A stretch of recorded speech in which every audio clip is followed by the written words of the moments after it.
Bom dia, irmãos do Ideal Espírita Cristão.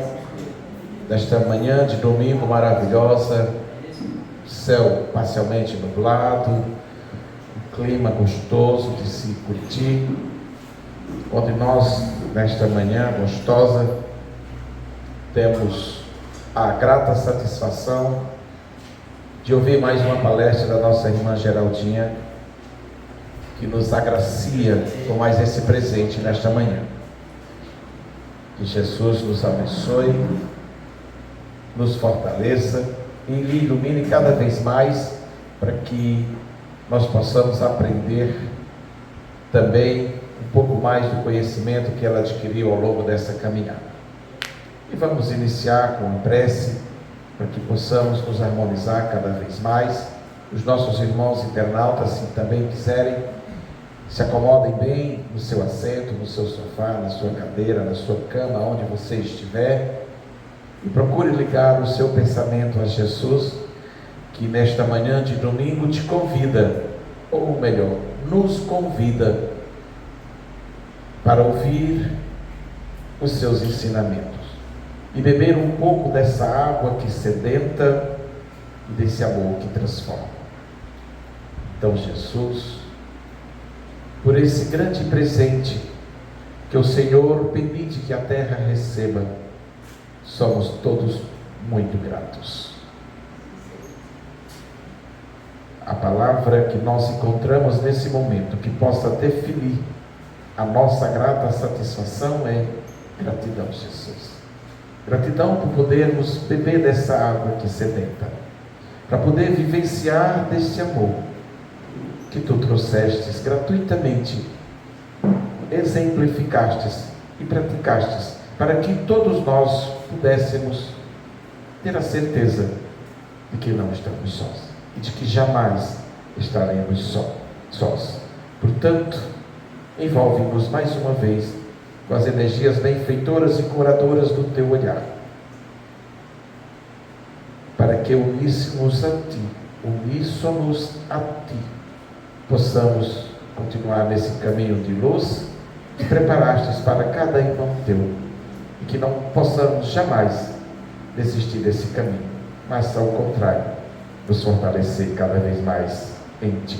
Que assim seja, graças a Deus. Então, nossa irmã Itaiana vai ler um minuto de sabedoria, para que eu possa passar para a próxima etapa dos trabalhos de hoje. Bom dia a todos. Bom dia. A mensagem é a de número 127. Não julgue pequena demais a sua tarefa. Nenhuma obra de arte pode descurar os pormenores. Se as minúcias forem perfeitas, é que podemos denominar alguma coisa de obra-prima. Não busque tarefas grandiosas e de evidência. Procure dar integralmente do serviço pequenino que lhe foi confiado. Da perfeição com que é executada dependerá sua oportunidade para receber uma incumbência ainda maior. Então agora nós convidamos a nossa convidada especial, Geraldinha, para que possa subir para a tribuna e ficar à vontade para a sua explanação. Jesus abençoe. Obrigada, Sanas. Bom dia. Bom dia. É uma alegria estar aqui de volta. Na verdade, quem deveria estar aqui hoje era a Mônica, mas infelizmente ela não pôde vir e pediu para vir fazer. E como nós estamos no mês de abril, que é o mês que nós comemoramos o lançamento do Livro dos Espíritos, eu resolvi falar sobre o Espiritismo de uma maneira que nós pudéssemos entender um contexto maior dessa doutrina. 164 anos é o tempo que a doutrina espírita está na Terra. Pouquíssimo se nós considerarmos as religiões tradicionais que existem no mundo. É a mais jovem de todas. 164 anos. Mas não foi fácil chegar até aqui. Não foi fácil estarmos reunidos aqui hoje de maneira livre e independente. Porque algumas pessoas ainda conservam preconceitos infundados acerca do que elas acreditam que seja a doutrina dos Espíritos. Mas qualquer um desprovido de qualquer preconceito, que sinceramente deseja investigar e aprofundar o que seja, fatalmente se torna espírita. Porque encontra na doutrina espírita as respostas para os questionamentos mais íntimos. Inclusive tem uma música que traz uma homenagem a Kardec para dizer um agradecimento, como o Salles bem começou a nossa reunião de hoje, falando da gratidão, por ele ter nos dado o ensejo de saber quem somos, por que estamos aqui, para onde vamos depois da morte e principalmente como encontrar Jesus. Isso é de uma relevância imensa para nós que já percorremos outros credos religiosos, que já fomos também preconceituosos, mas que a verdade ensinada por Jesus, aos poucos, vai nos libertando da ignorância. Vamos dar um exemplo. Algumas pessoas acreditam que a nossa Bíblia é o livro dos Espíritos. E isso não é verdade. A Bíblia é um livro sagrado, sim. Nós estudamos a Bíblia, sim. O que o livro dos Espíritos nos traz é ampliar o entendimento sobre o que está na Bíblia. É nos convocar a refletir de forma raciocinada. A doutrina espírita estuda a Bíblia e valida o que está lá. Porque ela é de inspiração divina, mas separa o que é lei humana do que é lei divina. Porque na Bíblia nós encontramos algumas leis que não são divinas, mas foram apropriadas a um povo rude, ignorante, preconceituoso e materialista, que se achava privilegiado diante de Deus e que os outros povos não eram filhos de Deus. Então, doutrina espírita reconhece a Bíblia como um livro importante, estuda. Uma vez me perguntaram assim: Geraldinha, vocês não seguem o Evangelho? O Evangelho de vocês foi criado por Allan Kardec? Olha o tamanho da discrepância de entendimento. Pelo menos essa criatura queria saber. E a gente não pode perder a oportunidade de esclarecer. Porque o Evangelho segundo o Espiritismo é o mesmo Evangelho que contém a Bíblia, o Novo Testamento. Exatamente igual, sem tirar nada. O que é que está no Evangelho segundo o Espiritismo?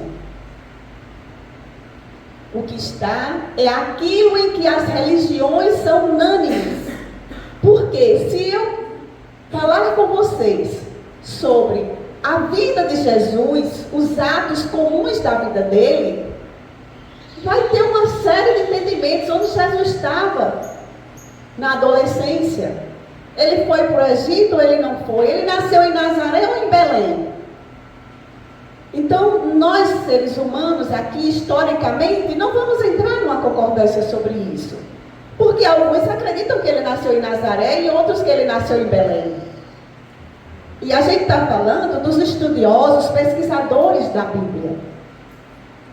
Se nós pegarmos aquilo que Jesus disse como profecia do que ia acontecer, nós também não vamos nos entender com as outras religiões. Porque se criaram dogmas para explicar coisas simples. E E esses dogmas, um deles é que Jesus era Deus, confunde a cabeça das pessoas. Então nós estudamos tudo isso, mas isso não é um ponto essencial. As curas que Jesus fez eram espirituais ou eram totalmente físicas? A doutrina espírita nos responde sobre isso. Aqueles que espiritualmente estavam curados de suas mazelas morais, Jesus os libertou das mazelas físicas. Mas aqueles cujas mazelas físicas, as doenças no corpo, que Jesus tinha o poder de curar, mas que não estavam curados moralmente, ele disse: vai, não peques mais, para que não te aconteça coisa pior.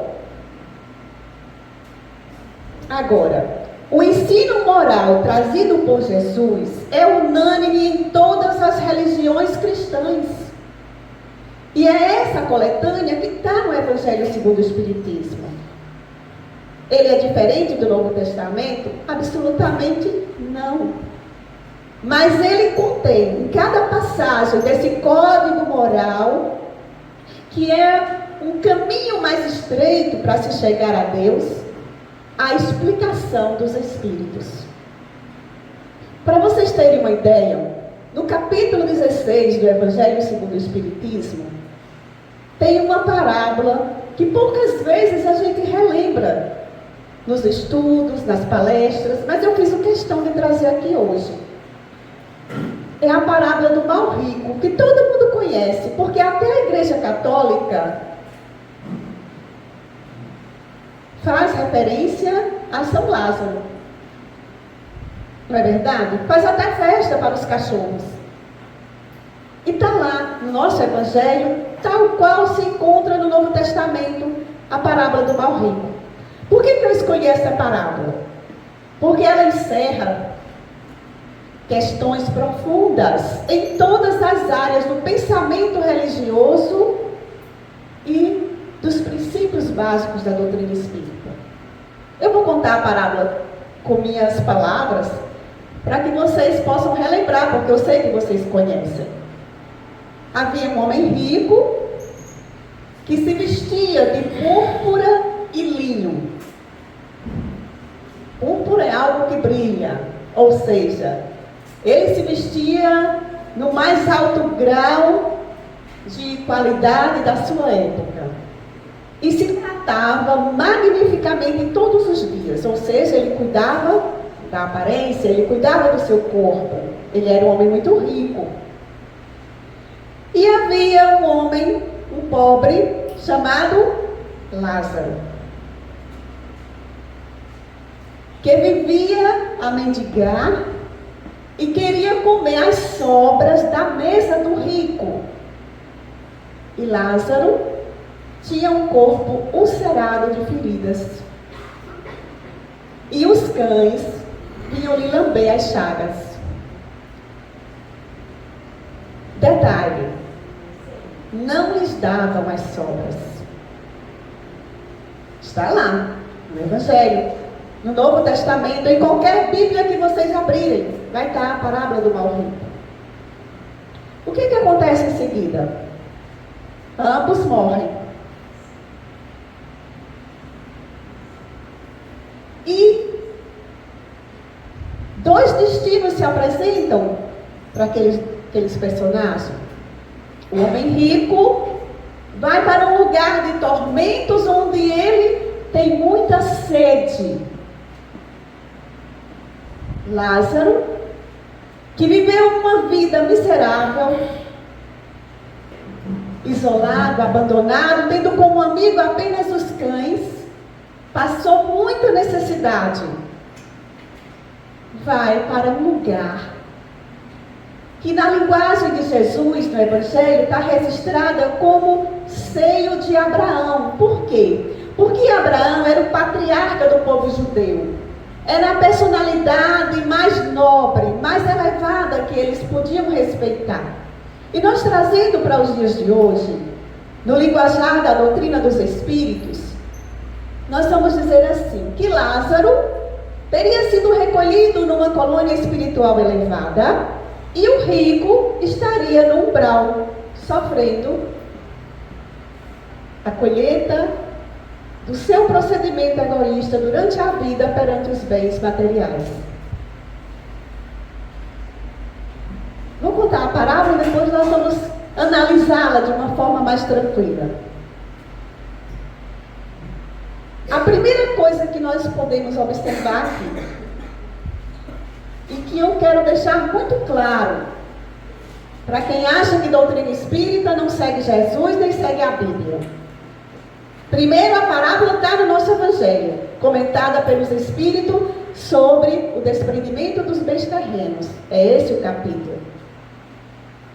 Mas nessa parábola, Jesus deixa claro que ninguém vai dormir depois da morte, aguardar uma ressurreição.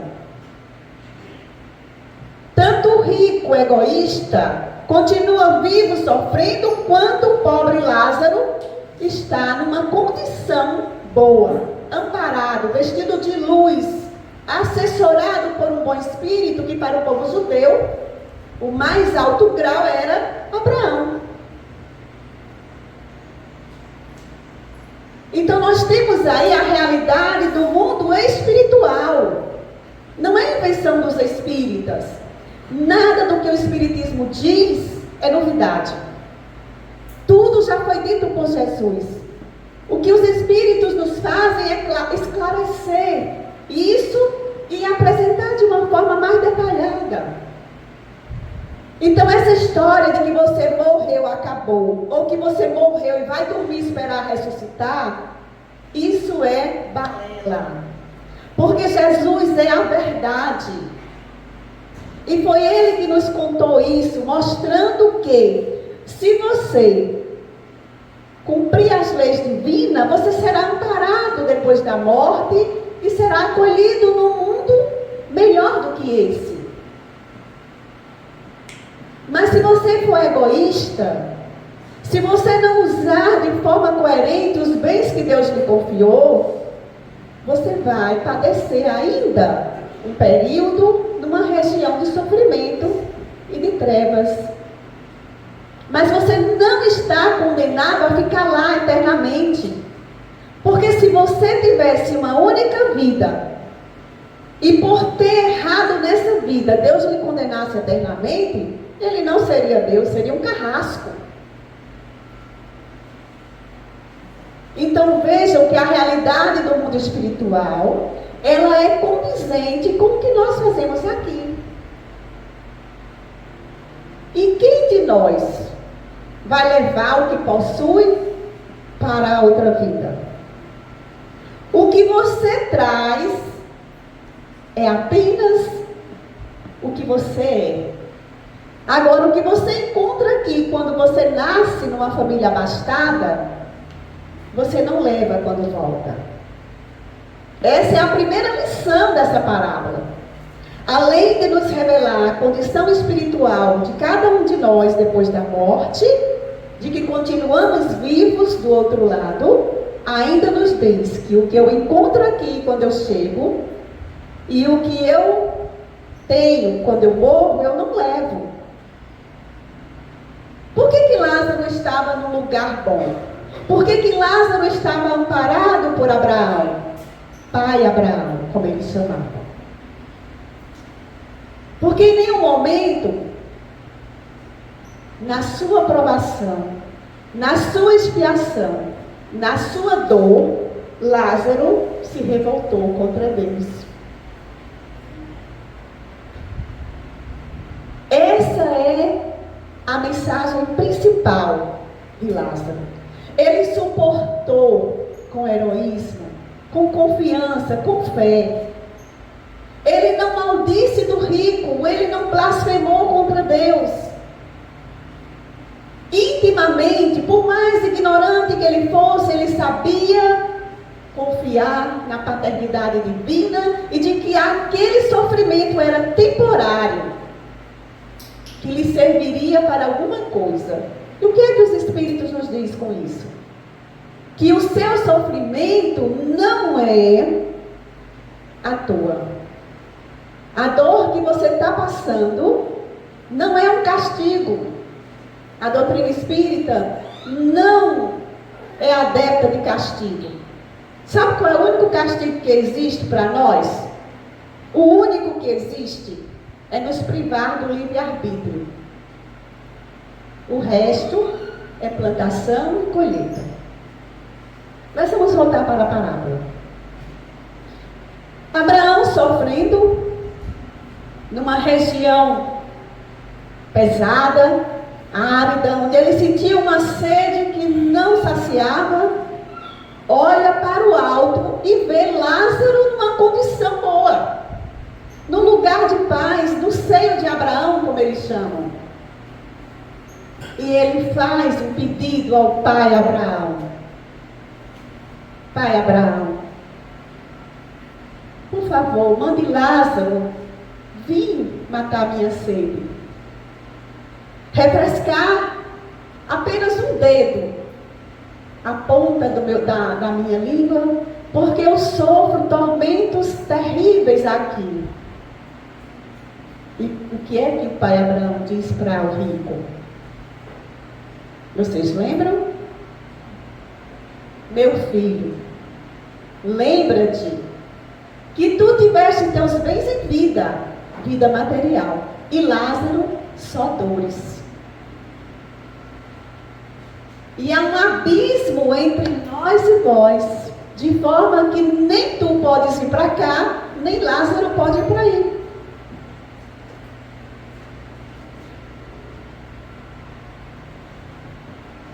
E ele diz: então, pai Abraão, manda Lázaro lá na casa de meu pai. Eu tenho mais 5 irmãos. Pede para ele avisar eles, para eles mudarem de vida, para eles não virem para esse lugar que eu estou. E pai Abraão responde para eles: filho, eles têm Moisés, que era a lei, né? Claro, Moisés não estava mais lá, mas estava a lei de Deus, os 10 mandamentos, e os profetas, que os escutem. Ou seja, nunca faltou advertência para os povos, principalmente os judeus, que escutem. Mas o rico era insistente. E o rico continua pedindo: mas pai Abraão, deixa Lázaro ir, porque se um dos mortos ressuscitar, eles farão penitência. O que está implícito aí? Que é possível que o morto possa se comunicar com os vivos. O impedimento que Abraão colocava não se trazia se era possível. Era possível sim, ele não permitiu, porque aquele povo tinha os profetas para nos conduzir a uma vida melhor, para esclarecer, para auxiliá-los a encontrar as verdades divinas e se portar de maneira equilibrada perante a vida. Então, nessa parábola, nós encontramos todos os princípios da doutrina espírita. A imortabilidade da alma. A alma não morre depois da morte do corpo. Quem morre é o corpo. Nós continuamos vivos e vamos colher o que plantamos aqui nessa vida. Se eu for indiferente com aqueles que sofrem e estão à minha volta, porque está na porta do rico, não significa literalmente um mendigo na sua porta, mas são todos aqueles que estão ao seu redor e que passam privações, passam necessidades, não apenas materiais, mas além das necessidades materiais, necessidades espirituais, necessidades emocionais, psicológicas. A geração que está aí é doente da alma, tem necessidades de afeto, de carinho, de amizade, de fraternidade. Somos todos doentes da alma. E o nosso alimento está na fraternidade uns com os outros. Então a parábola do mal rico, ela não trata apenas do desprendimento dos bens terrenos. Ela trata da imortalidade. Ela nos convida a pensar que a comunicação dos mortos para com os vivos é viável, é possível. Mas se houver um fim útil e um objetivo elevado para isso, ela nos ensina também que você não leva nada para outra vida, apenas o bem que você fizer e a transformação que você fizer no seu coração.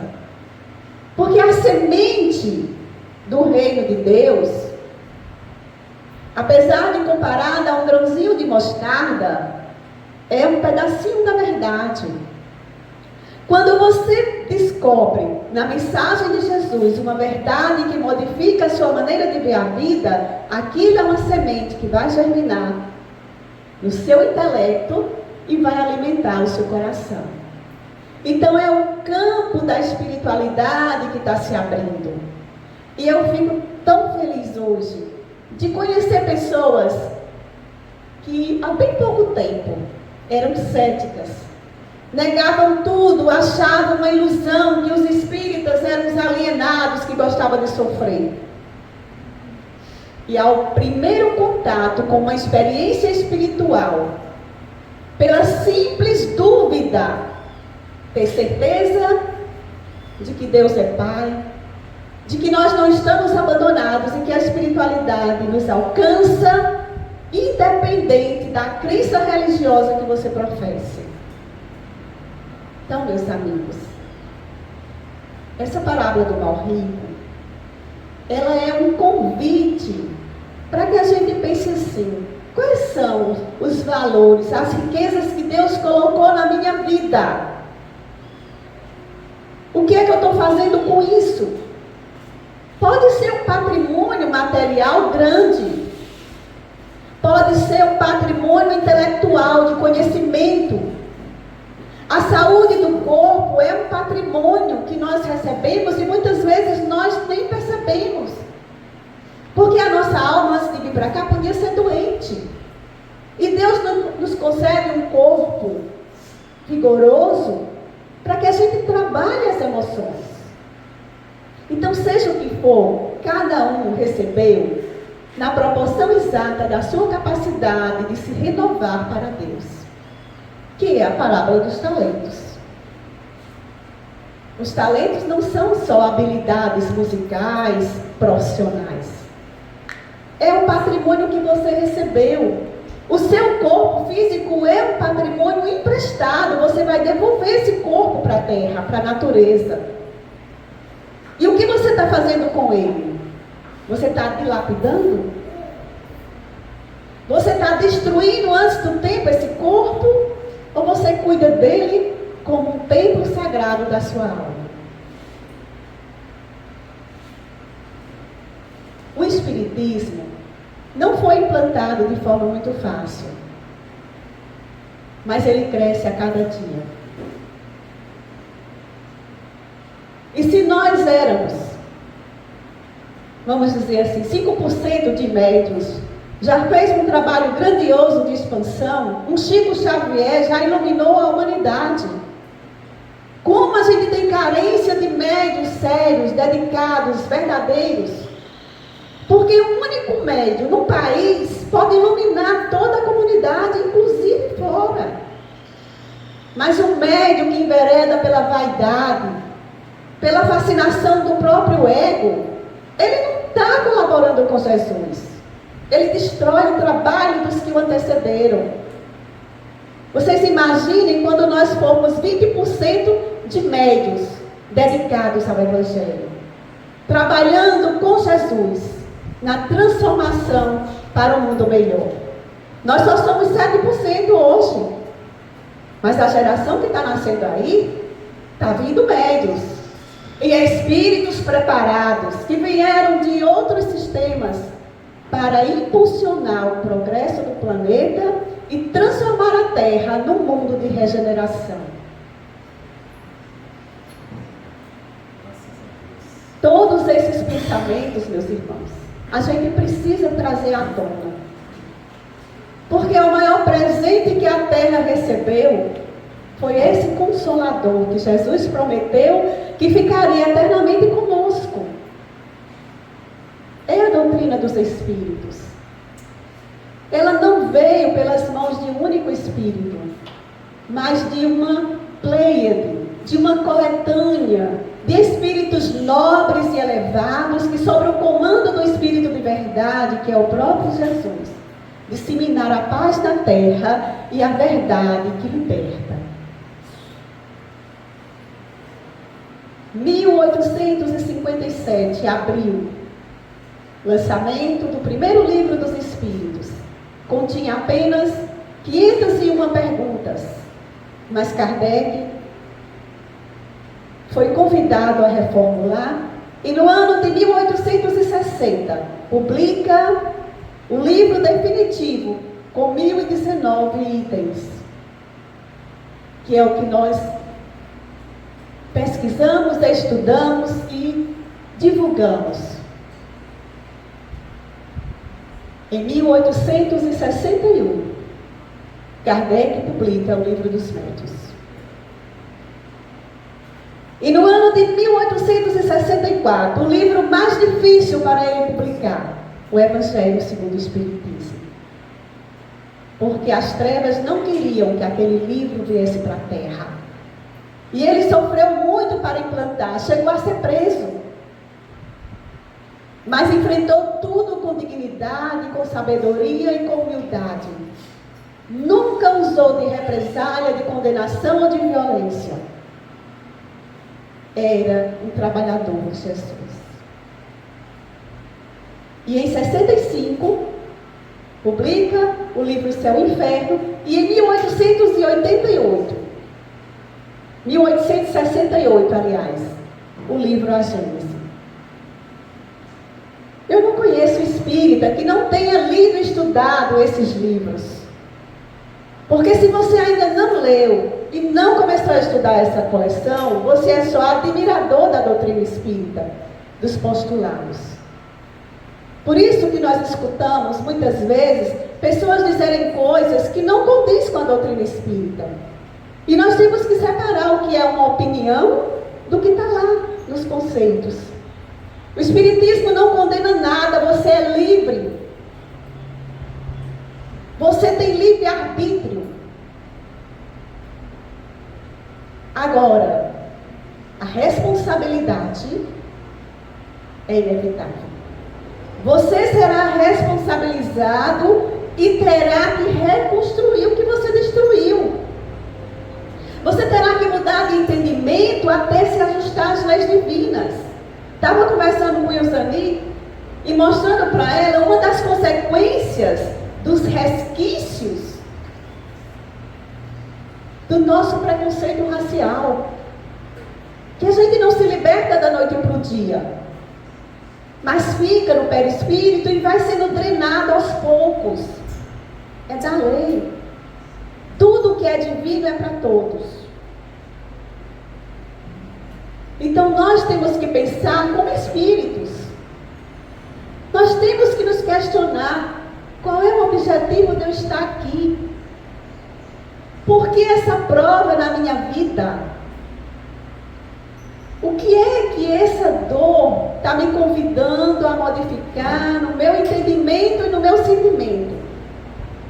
Isso é o ponto crucial. A revolta vai levar você para o mesmo lugar que o rico foi. A indiferença com a dor alheia vai levar você para o mesmo lugar que o rico foi. A raiva não controlada vai detonar o seu fígado e vai criar problemas de saúde no seu corpo.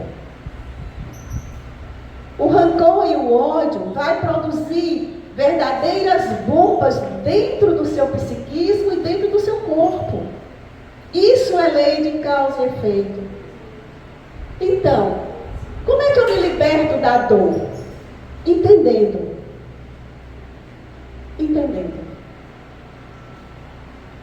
Recentemente conheci a história de uma criatura que tinha muita, peço permissão aqui, eu vou contar sem citar nomes, até porque vocês nem conhecem. Mas a gente não costuma citar nomes. Mas eu acho que o exemplo, ele facilita o nosso entendimento. Havia uma família que tinha muitas dificuldades com o filho. E por mais que o pai e a mãe se dedicassem, por mais que o assistisse financeiramente, ele só queria distância dos pais. Era uma coisa assim que todo mundo percebia, que aquele filho, apesar de não ser uma pessoa desregrada, era uma pessoa boa, não gostava, principalmente da mãe. Não queria, não ia visitar, não ligava no Dia das Mães. Mas o casal se dedicava inteiramente, não esquecia o aniversário, ia visitá-lo na sua casa, assistia, perguntava se estava tudo bem. O filho adoecia, nem sequer mandava dizer para a mãe, ela sabia depois. E tudo aquilo era tão frustrante. Soava uma ingratidão que só sabe o que é a dor de uma ingratidão quem passa por ela. E esse casal se aproximou da doutrina espírita e foi convidado a fazer um atendimento espiritual, e ao receber a resposta, sentiu-se consolado. Porque alguma coisa em seu coração dizia que ele tinha que fazer mais por aquele filho. Filho único, viu? E qual não foi a sua surpresa, quando o atendimento chegou e disse para ele, numa encarnação passada, por questões de terra, vocês mandaram matar eles dois, tanto o filho quanto a esposa. E hoje, por mais que ele queira confiar em vocês, mesmo com a bênção do esquecimento, ele ainda não aceita a amizade, só o dinheiro de vocês. O que eu estou tentando dizer? Sigam seus corações. Nada é por acaso. Ninguém está com a prova errada. Ninguém está com a dor errada. O nosso alimento espiritual diz respeito às infrações que cometemos em outras vidas, e graças a Deus não nos lembramos para termos oportunidade de fazer o que é certo, mesmo que não tenhamos reconhecimento ou gratidão daqueles que Deus colocou na sua vida para que você possa ajudá-los. Mas está perdido o meu trabalho? Não, não está. Porque esse filho, por mais que ele não reconheça nessa existência, quando ele passar para o mundo espiritual, ele vai perceber o quanto ele recebeu e o quanto ele foi ingrato. E a partir dali, ele é tocado e começa um novo ciclo, porque Deus é misericórdia. Deus não é castigo, Deus é misericórdia. Agora nós temos que fazer a nossa parte. Não dá para você fugir do que você já fez. Plantou, a colheita é obrigatória. Então eu vejo a doutrina espírita como a maior bênção que a humanidade já recebeu na Terra. Ele não nos convida a ficar paralisados na dor, não. Nos ajuda a compreender a dor e a dizer, você pode mudar isso. Você é capaz de alterar o seu destino. Vou dar um exemplo bem simples. Você derramou o sangue de alguém em outra existência? Vá costurar o sangue, vá ser um enfermeiro dedicado, vá fazer doação de sangue, sem saber nem para que vida você está salvando. Isso é construir no bem o que um dia você destruiu. Existem muitas maneiras de você colaborar na obra divina, mas Deus só quer uma: transformar o seu próprio coração. Porque uma pessoa transformada, ela transforma os que estão à sua volta, ou pelo menos inibe o mal que os que estão à sua volta possam fazer. É da lei. O amor é contagioso. A fraternidade, ela é a coisa mais maravilhosa que pode acontecer na terra. E foi isso que Jesus ensinou no início da sua pregação. Onde é que ele começa? Ele começa numa festa de casamento. Uma festa entre amigos, porque nós convidamos para uma festa em nossa casa, para celebrar as bodas de um filho, os amigos. Pelo menos deveria ser. Porque nós queremos que aquilo dê certo, que aquele casamento seja feliz. Então nós convidamos as pessoas que vibram e que desejam celebrar conosco a nossa alegria. Então vejam que a fraternidade é o objetivo maior da nossa vivência. E se Deus colocou uma criatura difícil na sua vida, não é para você modificar aquela criatura. Porque quem achar que vai modificar o outro vai se dar mal, não vai conseguir. Quando Deus coloca uma criatura difícil na sua vida é porque você deve às leis divinas. E ela está ali para que você dê exemplo do que é ser bom. Certa feita eu fiz um favor para um vizinho e ele me agradeceu e disse: eu não sabia que você era boa. Eu disse: não sou boa não. Eu disse: como assim? Você fez o bem a mim? Disse: não, isso é dever. Você só é bom se você fizer o bem a quem faz o mal. Se você faz o bem a quem faz o bem, isso é dever. Agora, se alguém lhe fizer o mal e você for bom, se você conseguir fazer uma prece, pelo menos para que toque o coração daquela criatura, aí sim, você é amigo de Jesus, você entendeu a mensagem de Jesus. Então, controlar os nossos ímpetos, a nossa fúria, a nossa raiva, a nossa revolta, que ela existe em cada um de nós, porque somos doentes moralmente, é o grande objetivo da mensagem de Jesus. Porque ela vai nos libertar de um sofrimento maior depois dessa vida. E quem consegue se libertar da raiva, do ódio, do rancor, perdoando de verdade, já começa a ser feliz aqui. Foi por isso que Jesus disse que o reino de Deus estava entre vós. Que o reino de Deus estava perto. O que ele queria dizer? Está ao alcance da gente. Não está distante, não depende do outro. Um dia você ainda vai agradecer a quem lhe fez o mal pela oportunidade que Deus lhe deu de provar que você, mesmo recebendo o mal, você se modificou para o bem. Portanto, não tem prova que a gente não possa superar. A cobrança não é errada. As leis divinas são perfeitas. E como a minha pretensão aqui era homenagear a doutrina espírita, convido vocês a estudar o Livro dos Espíritos, mas principalmente o Evangelho segundo o Espiritismo. Porque tudo que existe na doutrina converge para o Evangelho, para a mensagem de Jesus. É no Evangelho de Jesus, é nas lições morais deixadas pelo nosso Mestre Divino que nós vamos encontrar conforto para as nossas almas e paz na nossa consciência para sermos dignos de, ao sair desta vida, habitarmos na casa divina com paz na consciência. Portanto, a vida é uma grande escola e as lições são aquelas onde nós falhamos no passado. E eu vou concluir a minha fala com um poema sobre o Espiritismo. O Espiritismo é uma luz gloriosa e radiante, que ilumina toda a nossa vida e além da morte. É uma fonte generosa de compreensão compassiva, derramando-se em toda parte, como água viva.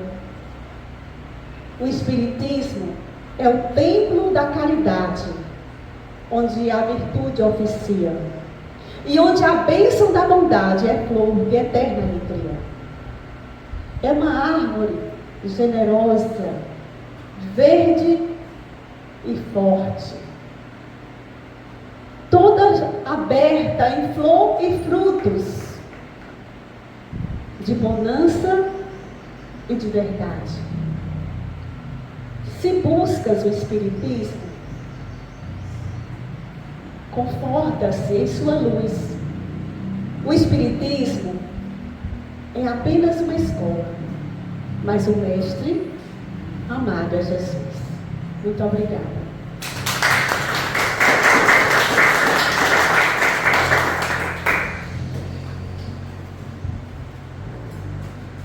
Que bom. Mais uma vez agradecemos a nossa palestrante pelos importantes ensinamentos nesta manhã de domingo. Ensinamentos estes que buscam a nossa libertação. A doutrina é assim, tudo isso e mais um pouco. São lições nobres, são exemplos nobres. É o caminho, a verdade e a vida que Jesus fala. Quem o seguir, deve passear. Quem abraça, não se arrependerá jamais, nem ao menos se afastará. Então, imbuídos nesse sentimento de luz que Jesus nos trouxe com tanto amor,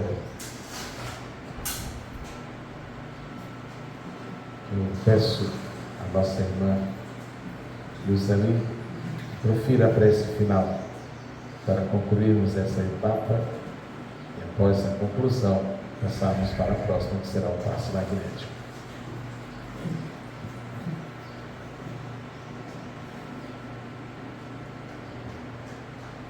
Os ensinamentos que nós acabamos de ouvir servem para a modificação do eu profundo, que é nossa alma, que já fora dito. E nós precisamos fazer nossas preces da forma que o meu coração apontava, vamos dizer assim. Então, Jesus, ele orava e ora, que ele não morreu, o Pai Nosso, que são 3 momentos da prece: pedir, agradecer e louvar. Então, tem uma frase dita pela espiritualidade para a gente divulgar. Quando formos orar o Pai Nosso, perdoai as nossas ofensas, assim como eu perdoo. Será que a gente está perdoando mesmo? Então, a espiritualidade pediu para a gente divulgar assim: perdoai as nossas ofensas, quando eu perdoar os meus ofensores ou devedores. Então nós vamos, quem tiver intrigado, quem tiver mágoa, então precisa fazer, orar dessa forma. Quando a gente vai orar da forma que Jesus ora? A gente já conhece a trajetória dele aqui na Terra e conhece também através dos livros, como foram citados aqui. Então nós vamos visualizar o olhar de Jesus e proferir essa oração do Pai Nosso lentamente, sentindo de coração cada frase da oração. Pai Nosso, que estais nos céus, santificado seja o vosso nome. Venha a nós o vosso reino. Seja feita a vossa vontade, assim na terra como nos céus. O pão nosso de cada dia dai-nos hoje. Perdoai as nossas ofensas, quando nós perdoarmos os nossos ofensores. Não nos deixeis cair em tentação, mas livrai-nos do mal. Assim seja, graças a Deus. Então vamos nos preparar para o passe magnético. Damos por encerrado esse momento ímpar em nossa caminhada. Que Jesus nos conduza hoje e sempre, graças a Deus.